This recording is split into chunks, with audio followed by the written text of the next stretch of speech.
Okay, let's learn the first Maamar the Rebbe said, as the Rebbe, all the way at the beginning of this Sefer. This is the first Maamar the Rebbe said? Yeah. Toshin Yud Aleph.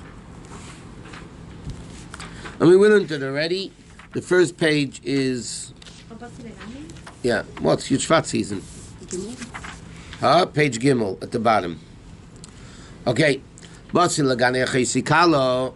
Right, the Pasuk says in Schneerson, I've come to my garden, my sister, the bride, in the Medrash Rebbe, in its place, it says, LeGani in Ksiv Kan. It doesn't say, Hashem said, Basi LeGan. I've come to a garden.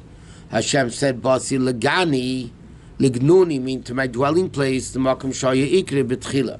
That means I have returned to the place I was. When you say, I have come to my home, that means you were there first, which made it your home, and then you left and you came back. So what is in Basi LeGani? Hashem says, it doesn't say, I came to a garden. Hashem said, I came to my garden. So the Medrash says, I have come to the place where I was, and I left, and now I came back. The Ika Shechina B'tachteinim Haisa. And the fit is all what the Friedrich Rebbe is saying. The Ika Shechina, the primary level of the Shechina B'tachteinim Haisa was down here. Okay? The Rebbe basically, on the first Maamar, is elaborating on the first us, the first chapter of the previous Rebbe's Maamar.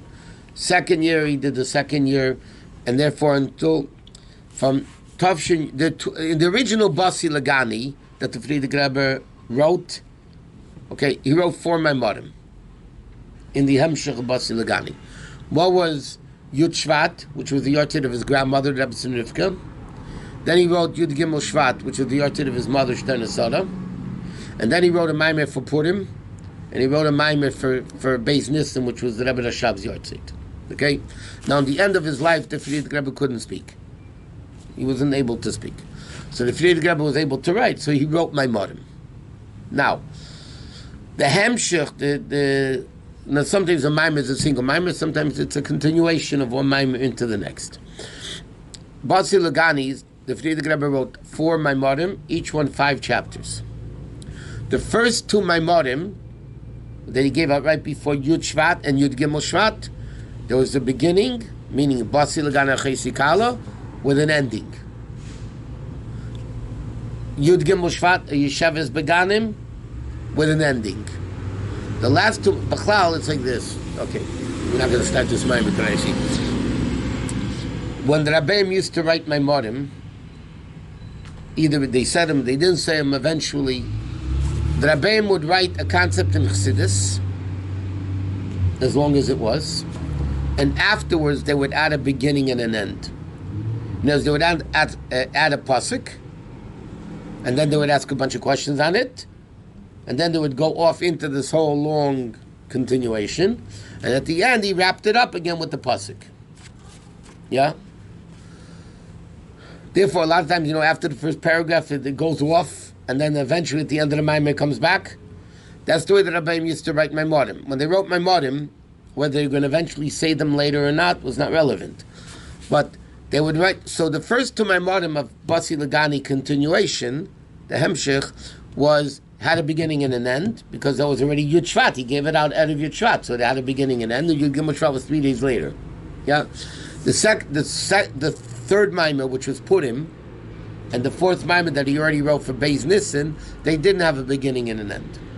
Therefore, if you take the original Basi LeGani, the first 2 Maamarim have a beginning and end, with Psukim and so on, and the last two don't. So they don't start with Basi LeGani?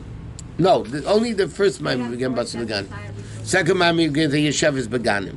The third Maamar was Lahavin, whatever. I mean, he didn't... okay, that's one thing. Secondly, the Rebbe writes, even though officially he gave out the Maamar for his grandmother's Yortzeit Yud Shvat, but the Rebbe said that the Maamar was given out by the Friedrich Rebbe for himself, for his own Yortzeit. And therefore it's a will and testament, like Kidad Maamar Vata Tutzav of the Rebbe, right? Because Basi LeGani, the Friedrich Rebbe gave out the Maamar for as his last will and testament. Therefore, the Rebbe said you have to learn everything from Basi LeGani, what to do it. Another interesting thing The Friedrich Rebbe in the top line, we'll just say this and we'll finish.